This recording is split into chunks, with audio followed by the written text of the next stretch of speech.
Assalamualaikum warahmatullahi wabarakatuh. Sebelum kita mulai pertemuan pada kesempatan kali ini, kita buka terlebih dahulu dengan membaca bacaan basmalah bersama-sama. Bismillahirrahmanirrahim.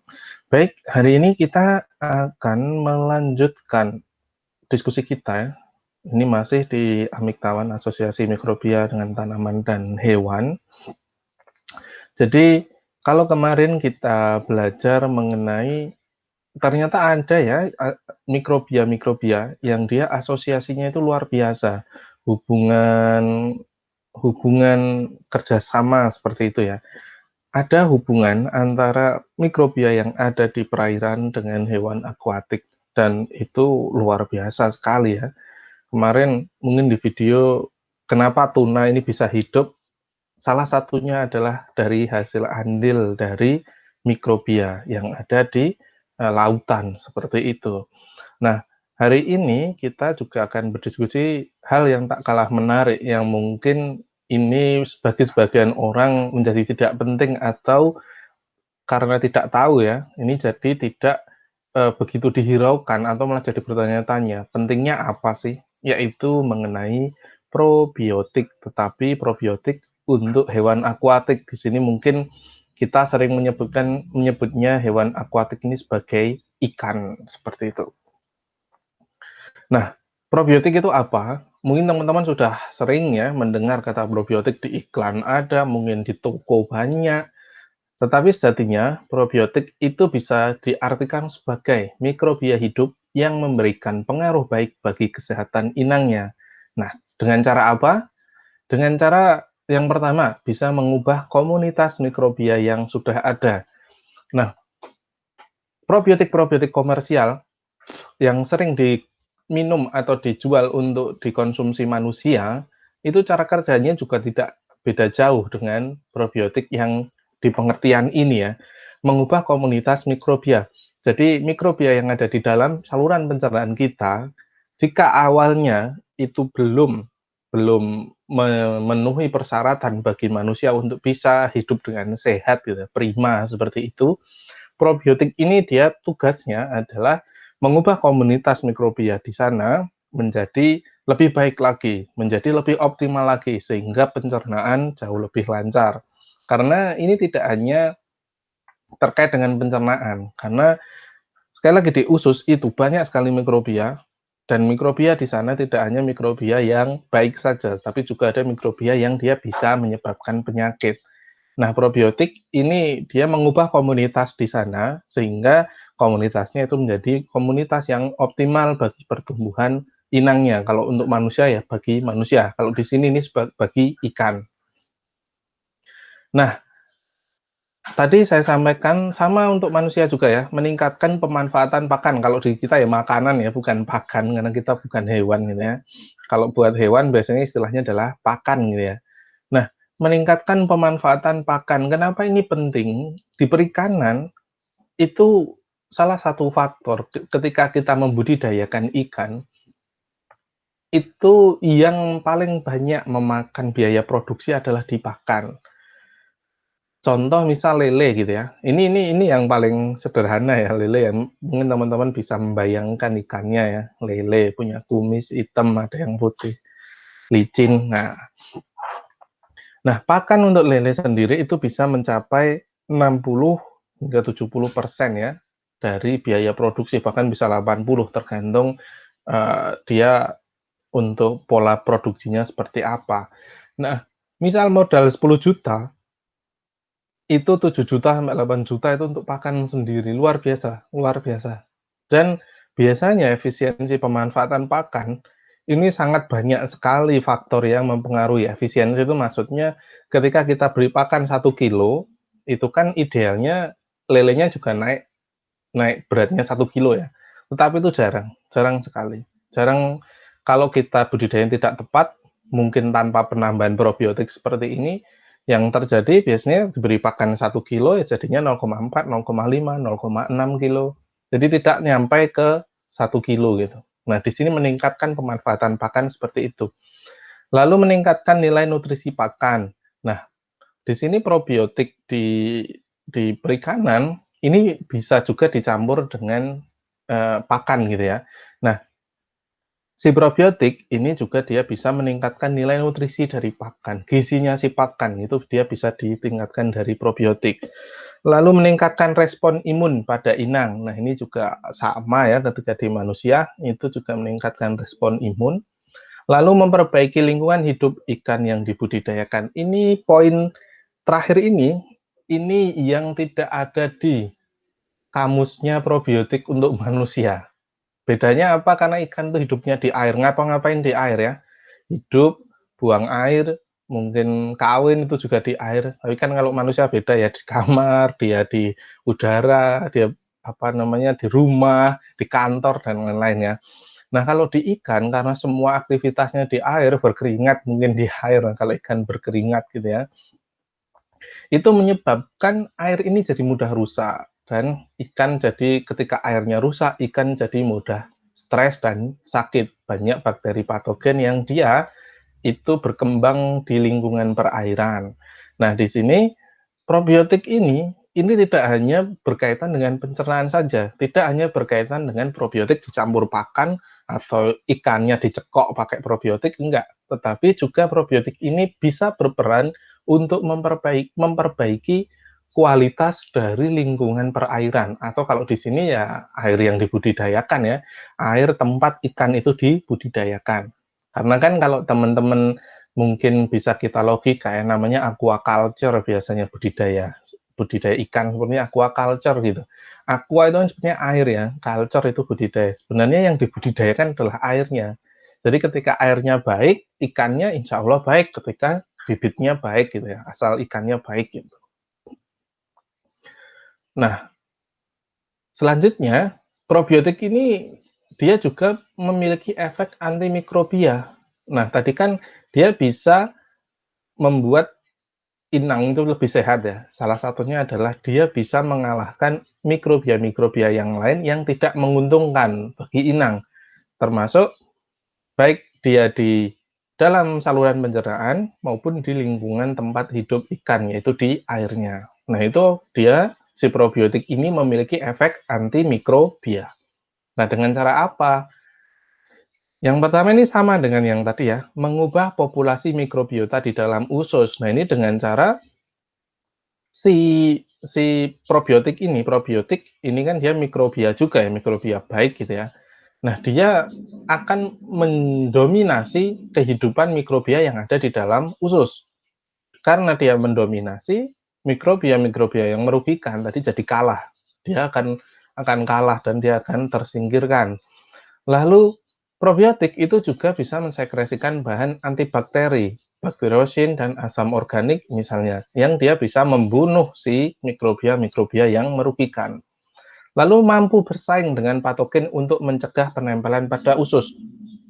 Nah, ini ada kaitannya dengan yang poin nomor 1. Bakteri itu mereka nempel ya, melakukan adhesi di permukaan permukaan usus seperti itu, permukaan luar usus gitu.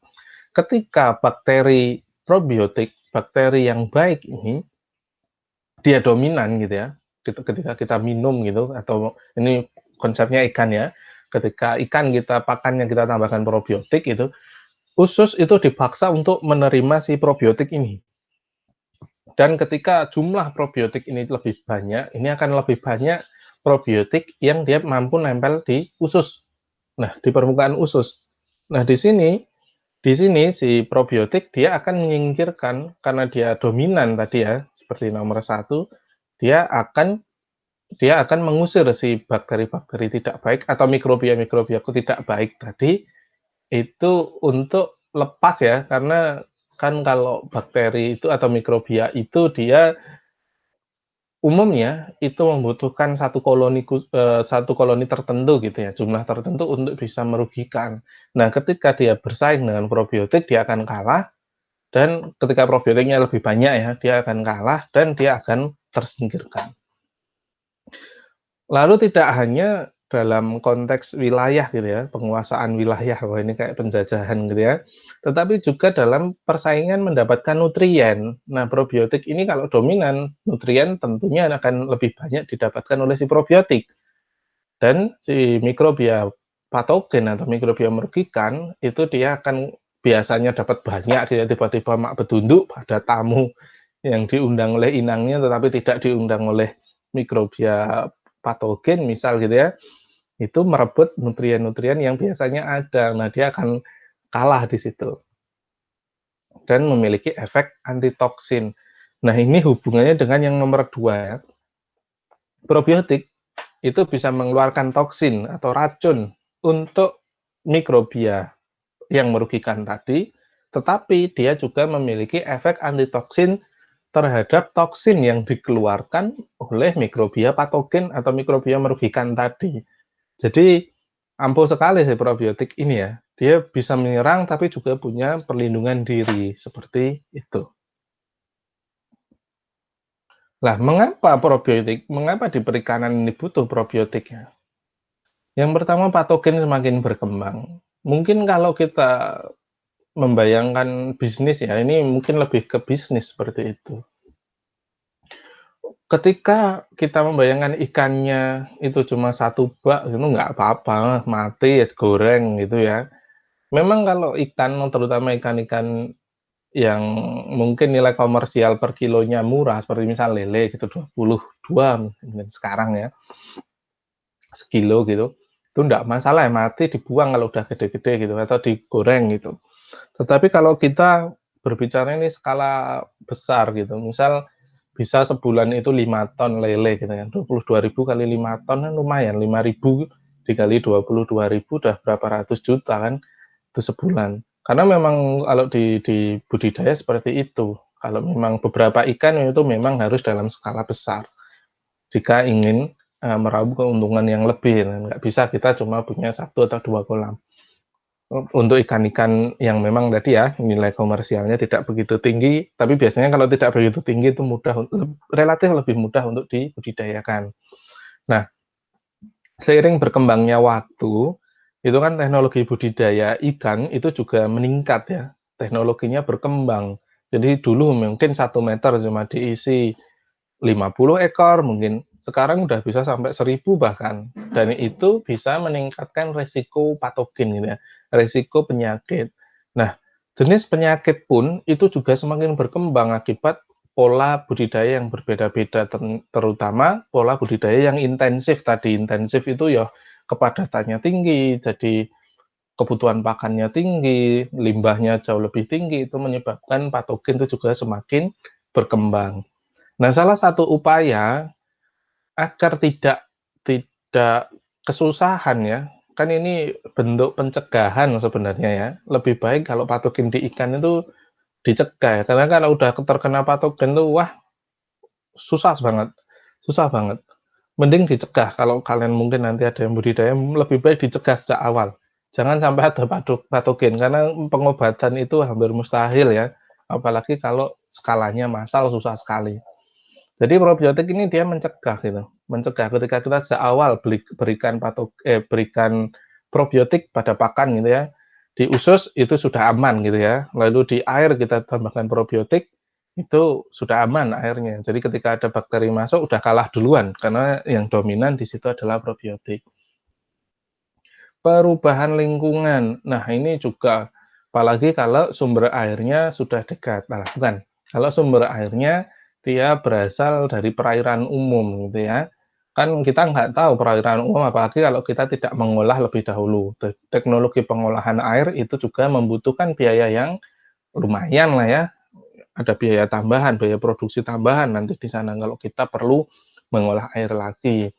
Perubahan lingkungan ini juga tidak hanya terbatas pada tadi sumber air, tetapi juga suhu, pH, dan lain-lain ya.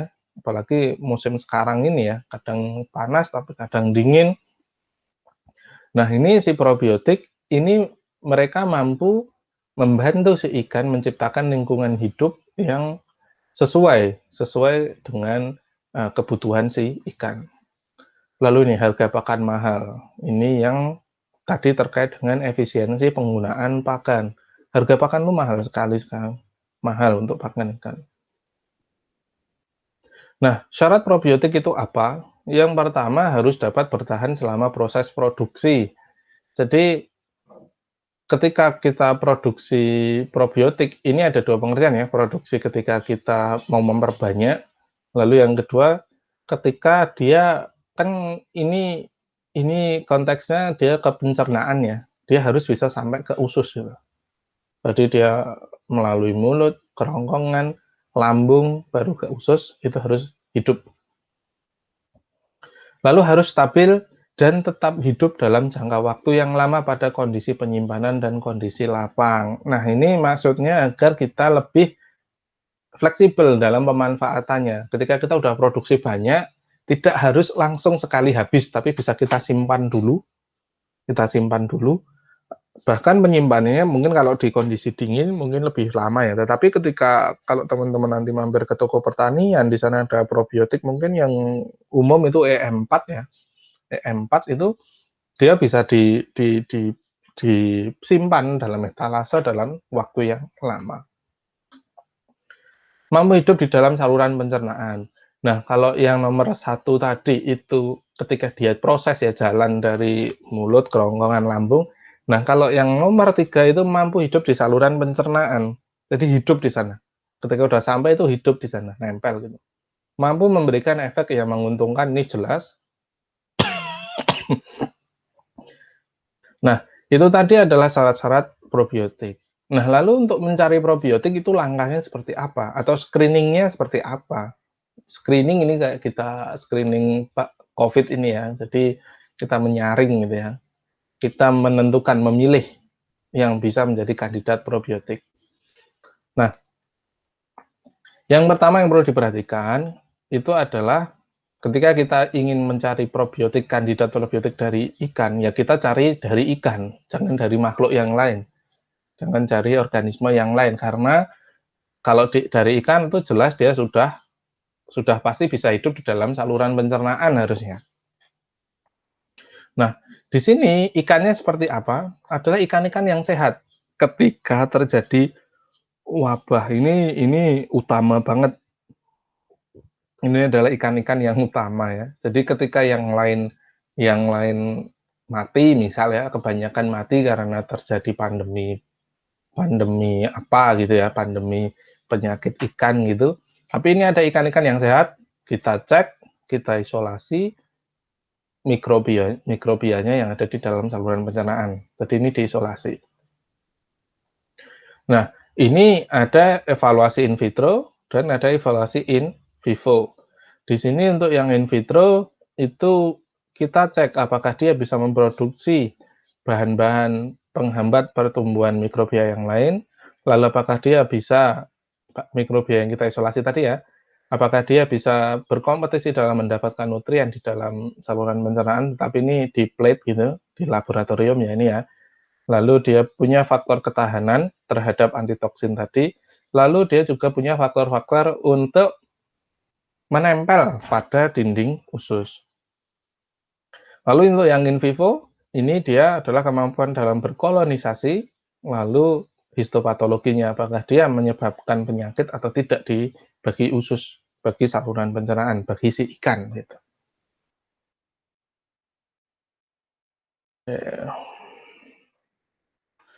Nah, baru setelah itu dilakukan percobaan ini, dia ditumbuhkan bersama bakteri-bakteri atau mikrobia patogen. Apakah dia bisa hidup bersaing gitu ya.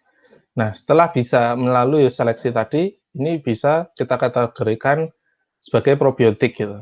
Nah, kalau kita ingin komersialisasi probiotik ini ada economic evaluation dulu. Jadi kita evaluasi dari biaya produksinya, lalu dengan keuntungan ketika petani, misal petani ikan itu membudidayakan dengan probiotik itu apakah untung atau tidak. Jadi dengan harga jual segini, misal harga jual per botol 1 liter 25.000, keuntungan yang didapatkan petani itu meningkat berapa kali lipat, termasuk evaluasi biaya produksinya sendiri ya. Termasuk ini kita harus memenuhi prosedur dalam registrasi agar bisa dikomersialisasi. Jika 2 hal ini dipenuhi, baru probiotik ini bisa dijual di pasaran. Nah, untuk screening probiotik sendiri, tadi ada beberapa hal ya, yang ujinya, yang khusus pada ujinya, uji di laboratorium. Yaitu uji ketahanan terhadap pH rendah, jelas karena nanti dia masuk ke saluran pencernaan. Lalu uji hidrofobisitas, ini adalah kemampuan menempel si probiotik pada dinding usus ya, jadi adhesi itu. Jadi ujinya, uji penempelan ini sering disebut sebagai uji hidrofobisitas. Lalu uji ketahanan terhadap cairan lambung, jelas. Lalu kemampuan hidup di saluran pencernaan inangnya, ini sama yang tadi. Jadi yang cairan lambung ini karena dia harus lewat lambung dulu ya, baru dia nanti mencapai usus. Lalu ketahanan terhadap antibiotik, ini maksudnya agar ketika ada mikrobia yang tidak baik gitu ya, yang patogen misal, itu mengeluarkan substansi yang beracun gitu, atau antibiotik, dia tahan. Mampu menghambat perkembangan patogen. Oke, itu tadi adalah uji-ujinya ya, jadi uji yang dilakukan. Ini ini mungkin lebih mendetailkan uji yang ada di bagan alir tadi. Lah macam probiotik perikanan, tadi sebenarnya sudah saya sampaikan, tapi ini untuk memperjelas lagi, ini adalah untuk perairan. Ini yang tadi saya sampaikan, mungkin ini tidak banyak yang memikirkan ya, ketika dia tidak tahu, memang bukan orang perikanan ya. Jadi probiotik perairan ini penting ya, karena dia ini memperbaiki atau menjaga kualitas air. Kualitas air yang penting itu ada 3, pH, suhu, dan DO. Kalau 3 hal ini bisa kita handle gitu ya, pH, suhu, DO ini, insya Allah ikan budidaya kita ini aman gitu.